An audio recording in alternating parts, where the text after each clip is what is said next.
Hello everyone, कैसे हैं आप सब और कैसा चल रहा है आपका इनर वर्क।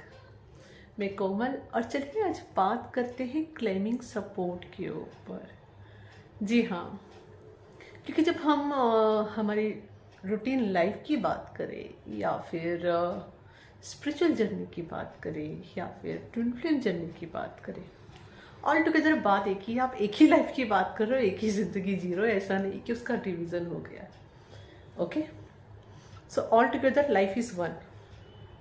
तो इस ज़िंदगी में जब हम और भी ब्यूटीफुल जीने को, जिसे हम कहते हैं कि हेवन ऑन अर्थ क्लेम करने की जब हम बात करते हैं, उस सुंदर ज़िंदगी को जीने की जब बात करते हैं, उसके लिए सपोर्ट क्लेम करना हमारी स्ट्रेंथ है, यह वीकनेस नहीं है।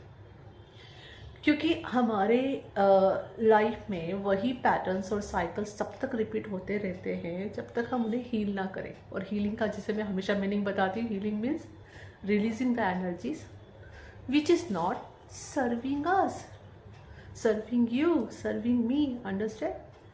तो उस प्रोसेस को कहते हैं हीलिंग करना। ओके, और एनर्जी तो सब कुछ ही एनर्जी है। मैं एनर्जी हूँ, आप एनर्जी है, एवरीथिंग इज एनर्जी, राइट? हमारे इमोशंस, फीलिंग्स, सब कुछ एनर्जी है, मेमोरीज, सब कुछ। तो हमारे अनकॉन्शियस माइंड से कॉन्शियस माइंड से सबकॉन्शियस माइंड से उस एनर्जी को रिलीज करना, हमारी फिजिकल बॉडी से रिलीज करना, उसे कहते हैं हम हीलिंग।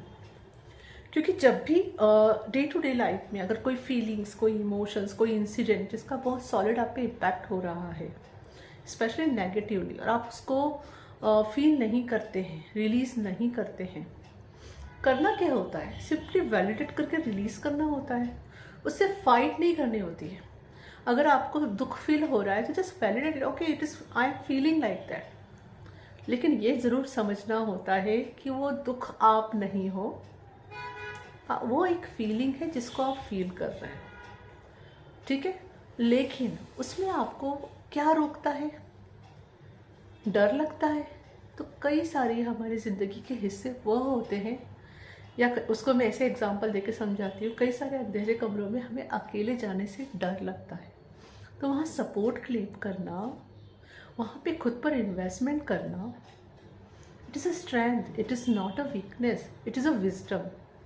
मैं भी करती हूँ, मैं भी खुद के लिए सेशंस लेती रहती हूँ जहाँ मुझे घबराहट होती है, ठीक है? भले मैं एक हीलर हूँ, लेकिन मेरे अंदर भी जो, जहाँ मैं सोचती हूँ कि मैं नहीं जा सकती अकेले, आई क्लेम सपोर्ट। ओके, क्योंकि ये हर किसी के लिए है। अगर हम पिक्चर को बहुत पास से देखते हैं ना तो क्लियर नज़र नहीं आती, पर उसको थोड़ा दूर रख के देखें ना तो ज़्यादा क्लियर होती है। यही चीज़ होती है कि कभी कभी ऐसा भी होता है हमारे साथ कि हमें अगर पिक्चर क्लियर नज़र भी आ जाए खुद की, तो वहाँ अकेले जाके हीलिंग करने में घबराहट होती है। तो इट इज़ कंपैशन, राइट, कि आप अपनी हीलिंग क्लेम करें। It is a self love, right? वहाँ कंपैशनेट वे से अपने लिए इन्वेस्ट करें। जैसे मैं मेरे सेशंस बुक करती हूँ, मैंने कहा मेरे कोच के साथ, तो यहाँ मैं लोगों को कई बार रजिस्टेंस देखा है। आई डोंट से कि इट इज़ रॉन्ग और राइट, ये बिलीफ सिस्टम से आया है।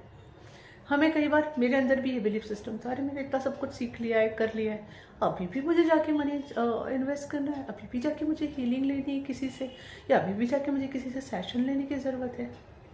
तो इट्स ओके, राइट? अगर हम एक ड्रेस खरीदते हैं एक बार, तो क्या इनफ? आपको ज़िंदगी में फिर कभी कोई दूसरा ड्रेस नहीं खरीदना है? इन्वेस्टमेंट करते हो ना, वो ज़रूरी है, बहुत ज़रूरी है, आपकी बॉडी को ढकने के लिए ज़रूरी है। खाने के लिए आपने एक महीना ग्रॉसरी खरीद ली, ठीक है, दूसरे महीने जाके आपको ग्रॉसरी नहीं खरीदना है। तो सेम वे आपका अनकॉन्शियस माइंड का पिटारा बहुत बड़ा है, अगर उसमें से कुछ सरफेस पे आ रहा है और आपको अकेले डर लग रहा है उसकी हीलिंग करने के लिए, तो आप सिंपली अगर लिखते भी रहोगे ना किसी को, तो क्या हो जाएगा? जब तक आप उसके लिए क्लेम नहीं करते अपना सपोर्ट, अंडरस्टैंड? तो अगर आप वाकई में ज़िंदगी में चेंज चाहते हो, तो पहली चीज़, आपने जो टूल्स और टेक्निक सीख रखी है उनका खुद के ऊपर इस्तेमाल करो। सबसे इम्पॉर्टेंट कि आपने जो भी सीखा है उसका खुद पर इस्तेमाल करो करो करो। और जिन कमरों में, अंधेरे कमरों में आपको अकेले जाने से डर लगता है, वहाँ पे सपोर्ट क्लेम करो। यह स्ट्रेंथ है, वीकनेस नहीं है, यह विजडम है। ओके, तो आई होप यह वीडियो आपको इंस्पायर करेगा और मोटिवेट करेगा कि खुद के लिए सपोर्ट क्लेम करें। ये बहुत ज़रूरी है, बहुत ज़रूरी है। इससे आपकी जर्नी फास्ट होगी। ओके, एंड आपको जब सपोर्ट मिलता है तो हम उन सब डरों को भी देख पाते हैं, उससे बाहर निकल पाते हैं। और जैसे मैं बता भी चुकी हूँ पहले भी कि हर चीज़ जो सरफेस पे आती है हीलिंग के लिए, वो अपॉर्चुनिटी होती है, वो हमें उसके अदर साइड में ले जाती है। जैसे जयफर शलिया भी बताते हैं ना, अगर फियर ऊपर आया इसका मतलब उसका अपोजिट साइड लव है, वो चीज़ हमें लव की तरफ ले जा रही है, वो ट्रांसफॉर्मेशन हो रहा है। जैसे मैंने पहले भी बोला था गिल्ट और शेम है, तो वो आपको रिस्पेक्ट और ऑनर की तरफ ले जा रहे हैं। इसी तरह से हर चीज़ है, अगर आपको कहीं पे भी अनवर्दीनेस फील हो रही है तो वो आपको आपकी वैल्यू की तरफ, आपकी वर्दीनेस की तरफ ले जा रहे हैं, जहाँ आप वर्दी फील करो, है ना। तो एवरीथिंग इज़ अपॉर्चुनिटी की तरफ से लीजिए। और हाँ, जब भी कुछ फीलिंग आए ऊपर तो उसे रिजेक्ट नहीं करना, उसे लड़ना नहीं कि नहीं मैं ये फील नहीं कर रही। उसकी जगह ये बोलना है, yes I am feeling this. तो ये सेंटेंस बहुत पावरफुल, मैजिकल है। इससे दो चीज़ हो जाती है। पहली चीज़ तो आपने ये भी वैलिडेट कर दिया कि आपको ये फील हो रहा है, अब वो थॉट आपके साथ लड़ाई नहीं करेगा, वो थॉट वहीं रुकेगा और उसके सॉल्यूशन की तरफ जाने लगेगा, ठीक है। या उससे रिलेटेड चीज़ें आएगी सामने जहाँ हीलिंग की ज़रूरत है। ओके, पर वहाँ उसके आगे कुछ नहीं होगा। और आप ये भी समझ पाओगे कि आप वो सैडनेस नहीं हो अपने आप में, आपकी आइडेंटिटी वहाँ अलग हो जाएगी कि मैं कॉमन हूँ, फॉर एग्जाम्पल मैं ऑफकोर्स में हूँ, और जो मैं फील कर रही हूँ वो जस्ट माई फीलिंग, जो कि एटर्नल नहीं है, वो पास ऑन हो जाएगी। अभी आई है, थोड़ी देर बाद चली जाएगी। कोई भी इंसान 24/7 ना ही दुखी रह सकता है ना खुश रह सकता है, राइट। तो जो भी फीलिंग है वो आएगी और पास हो जाएगी, अंडरस्टैंड। जो एटर्नली रह सकता है वो है पीस। ओके, तो आप वहाँ पे चॉइस बना सकते हैं फॉल इन पीस करके। तो उसके लिए कैसे बनेगी चॉइस, जब आप उस फीलिंग को फील कर लोगे तो इट इज़ लाइक वो रिलीज अगेन, आप आपका जो नेचुरल स्टेट है पीस का, उसमें वापस आ जाओगे।